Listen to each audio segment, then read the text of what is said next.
You know, when Taylor Swift goes on a podcast, you expect a great interview. What you don't expect is for her to drop three of the biggest career announcements of her life all at once.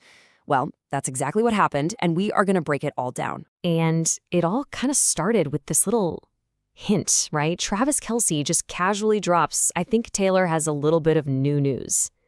Little did we know, that was the understatement of the year. Because this wasn't just one story.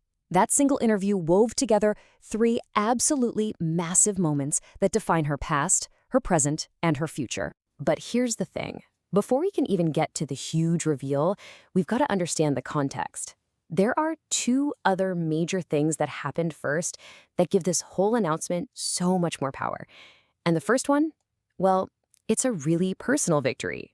So let's talk about her reclaiming her life's work. As you know, for years, she has been in this very public, very intense fight to own her own music. It's been a whole saga, and it finally came to this incredibly emotional and triumphant conclusion. So why was this such a big deal for her?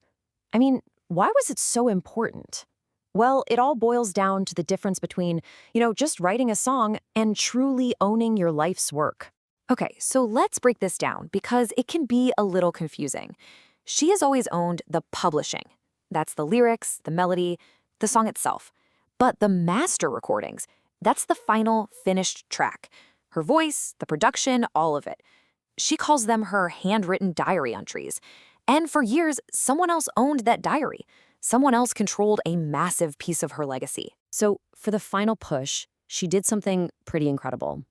Instead of sending in a team of lawyers for some cold negotiation, she sent her mom and her brother.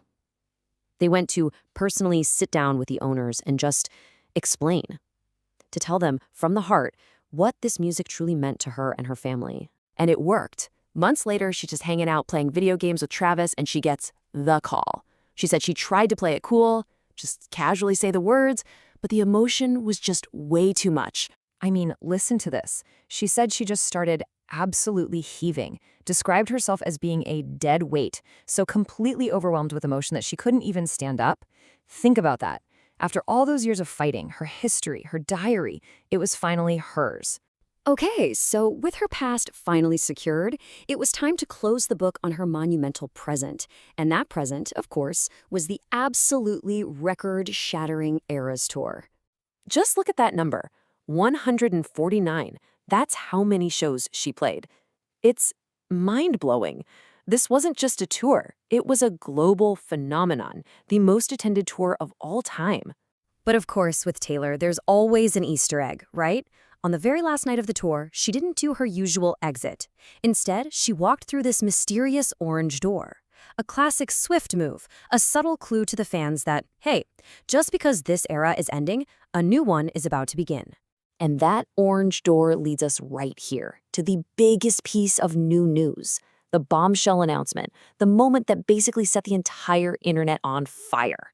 So picture this. She's near the end of the interview, and she brings out this mint green briefcase and just places it on the table.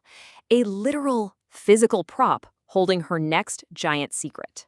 So obviously the question on everyone's mind was, what in the world is inside that thing? The answer? Her brand new 12th studio album, TS12. It's called The Life of a Showgirl. And get this, it's a project she created entirely while she was on the road. I mean, the work ethic is just unreal. She's performing these epic 3.5-hour shows, and then on her days off, she's not resting. No, she's flying to Sweden to work with legends Max Martin and Shellback to create this entire album in secret. And we don't have to wait long. It's coming out October 3rd. And she didn't just stop at the title. She dropped the entire track list right then and there. We've got 12 songs with some amazing titles like The Fate of Ophelia, Canceled, which is going to be interesting, and it all ends with the title track featuring Sabrina Carpenter. Now, this is a total 180 from her last album. She described the Tortured Poets department as a data dump. It was 31 songs, raw, messy, cathartic poems. The Life of a Showgirl, though? This is a tight, focused, 12-track album of what she calls infectious bangers. It's meant to be joyful, wild, and dramatic, capturing that electric feeling of being on tour. Okay, so let's zoom out for a second. What does all of this mean? Because these moves, they aren't just about Taylor Swift. they are sending massive ripples across the entire music industry. This chart really shows you the whole journey. You see the old catalog, controlled by other people. Then you see the re-records, where she and the fans work together to reclaim her work. And now, this new era, fully owned from the very start. It's a story of her taking back control step by step. And this fight has had a real tangible effect on other artists. It's incredible. She said that so many new artists come up to her now and tell her that because of her story, they negotiated to own their own masters right from the beginning of their careers. And that's the crucial point, isn't it? This was never just about her music. By taking what was a private contract dispute and making it this massive public conversation, she has single-handedly changed the rules of the game for an entire new generation of artists. So it all comes down to this one question. By reclaiming her own past, is Taylor Swift literally rewriting the future of the music industry?